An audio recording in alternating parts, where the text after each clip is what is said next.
Aleluya. Así que muchas gracias por estar aquí y les animo a seguir adelante, a crecer por la obra del Señor siempre, sabiendo que su trabajo en la obediencia del Señor no es en vano. Diga conmigo, mi trabajo en el Señor no es en vano. Diga, hay resultados en esta tierra y en el cielo. Amén. Gloria al Señor. Una palabra del Señor para compartir con ustedes. Tenía otro y esta vez sí, digo, Señor, ¿qué hago? Pero creo que vamos a estar bien con esa palabra. El título es la superabundante gracia de Dios. Amén. Superabundante gracia de Dios. Romanos capítulo 5, versículos 12 al 21. Compartimos esta lectura y luego vamos a tratar de solamente decir alguna cosa, porque la palabra de Dios es tan clara, es tan linda. Amén. Que no precisa ningún adorno. Amén. Ningún adorno. Porque la palabra de Dios es de trigo. La nuestra es paja. Ese profeta nos ha dado. El que tiene sueño, tiene sueño. El que tiene palabra de Dios, diga palabra de Dios. ¿Qué tiene que ver la paja con el trigo?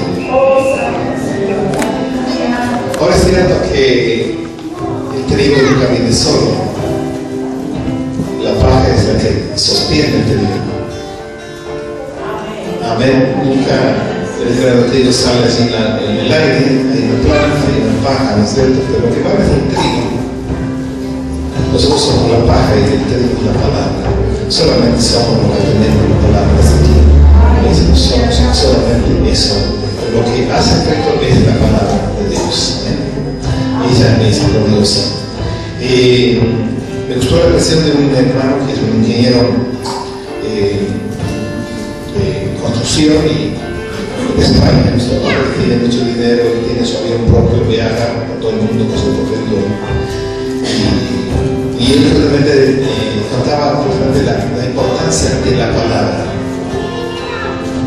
Y él trabajaba en su trabajo y se reunía con los ingenieros y tenían, bueno, siempre había una parte que tocaba la religión y él discutía, porque era cristiano, y entonces había un musulmán, y entonces él discutía con el musulmán de Jesucristo, que es el Señor, el Salvador, y el otro decía que es Mahoma, y así estaban discutiendo, ¿no es cierto? Y siempre salían discutiendo. Y un día el Santo me dijo, ¿por qué me haces mi trabajo? ¿Cómo se llama así? Porque el trabajo de convencer a la gente es mío.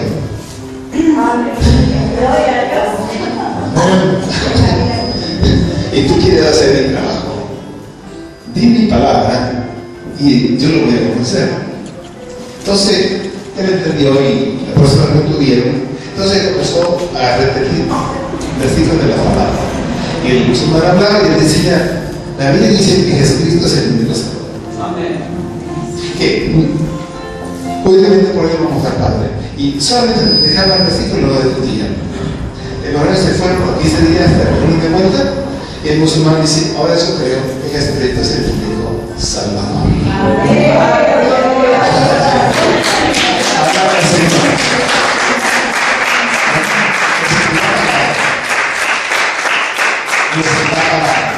La palabra es justamente lo que hace el hombre. Dice esta palabra, Romanos 5:12. Por tanto, como el pecado entró en el mundo por un hombre y por el pecado la muerte, así la muerte pasó a todos los hombres. ¿Por cuánto?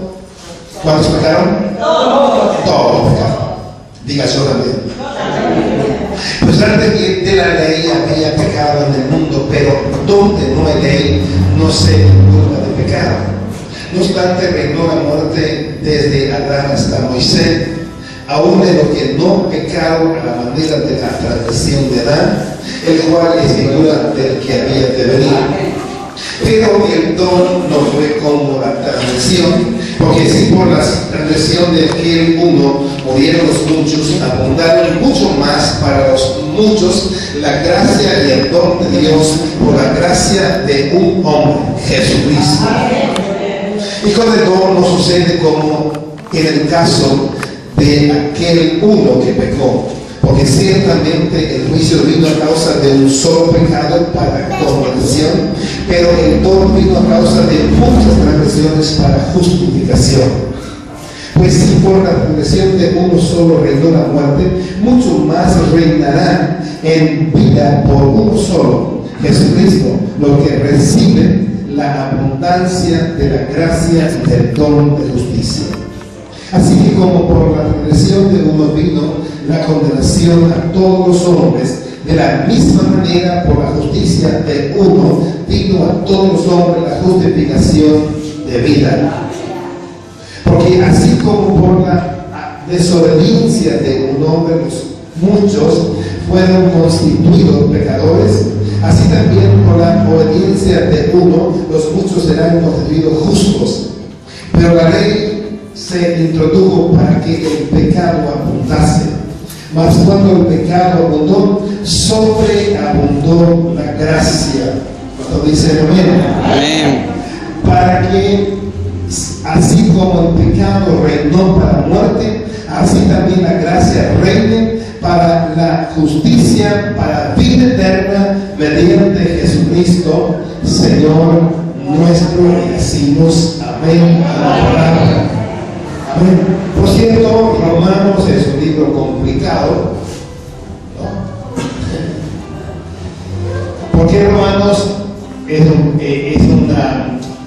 cambio de palabras de ley, gracia, ¿no?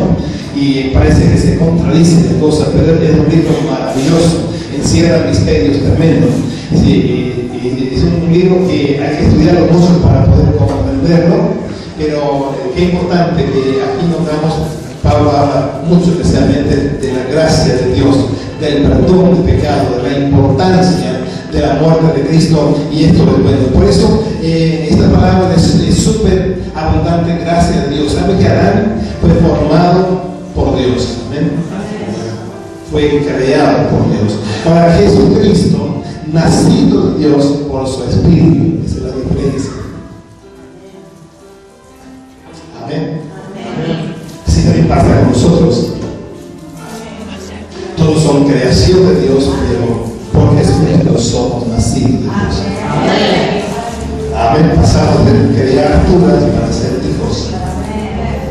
Una cosa es ser creado, otra cosa es ser nacido. Amén. Amén. Y Jesucristo es nacido de Dios, por eso es el nuevo Adán.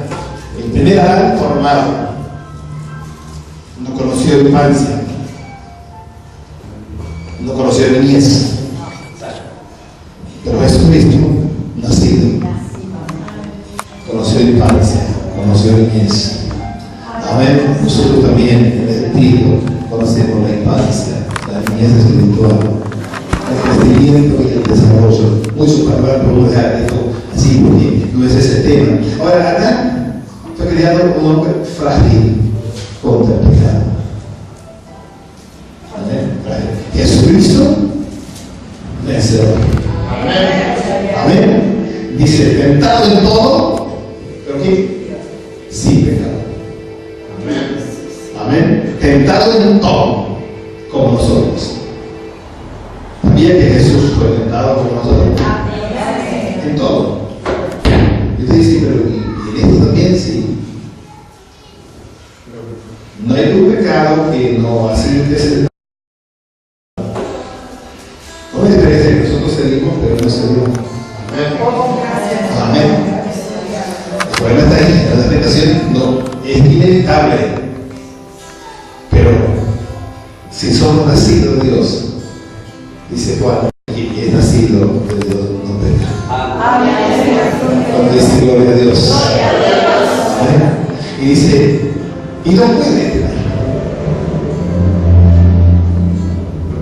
¿Sabe que el nacido de Dios no puede pecar? ¿Por qué no puede? Alguien dijo, yo puedo matar a mi esposa,